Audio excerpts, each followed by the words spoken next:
मैं लड़ सकती हूँ. Great power comes with great responsibility. And where is the responsibility when you have played a victim card? ఎప్పుడైతే ఏడిచినోడు చూడు బోర్డుగా మీరు మళ్ళీ మీ కొట్లాట ఏడదాకా పోయిందని అని అడుగుతున్నా. You are very strong right.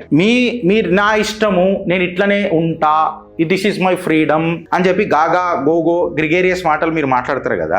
మాట్లాడిన తర్వాత నేను ఇట్లనే ఉంటానన్నప్పుడు వాడు సూపులలో ఏం ప్రాబ్లం ఉందో వాడు ఏదైనా కమెంట్ పెడితే మీరు ఎందుకు రియాక్ట్ అవుతారు? మళ్ళీ కావద్దు. Thanks brother, I'm my own way, this is my way and this is Anasuya way అని చెప్పి ఉండాలా. నేను మీ జాగాలో ఉంటే శివాజీ గారు ఏదో తప్పు మాట్లాడు, ఫైన్, సైలెంట్ గా పోయి ఉమెన్ కమిషన్లను లేకపోతే చట్టబద్ధంగానో పోయి ఇచ్చేసి ఏ ఆర్బాట్ లేకుండా ఇచ్చేసిన తర్వాత ఆయనకు ఎప్పుడన్నా శిక్ష పడుతుందో ఏదో పడ్డ తర్వాత అవునండి నాకు నచ్చలేదు నేను ఇచ్చిన, ఇది మీ గ్రేట్ పవర్ రెస్పాన్సిబిలిటీ ఈడ కనబడుతుండే. సోషల్ మీడియాలో విక్టిమ్ కార్డ్ ప్లే చేసింది మీరు, పబ్లిసిటీ కోసం స్టంట్ చేసింది మీరు, విజిబిలిటీ వచ్చినాక మాట్లాడతానన్నది సాక్షాత్తు మీ పలుకులకై మీ నాలుక పలుకులకైనా వచ్చిన మాటలు అవి. నడగా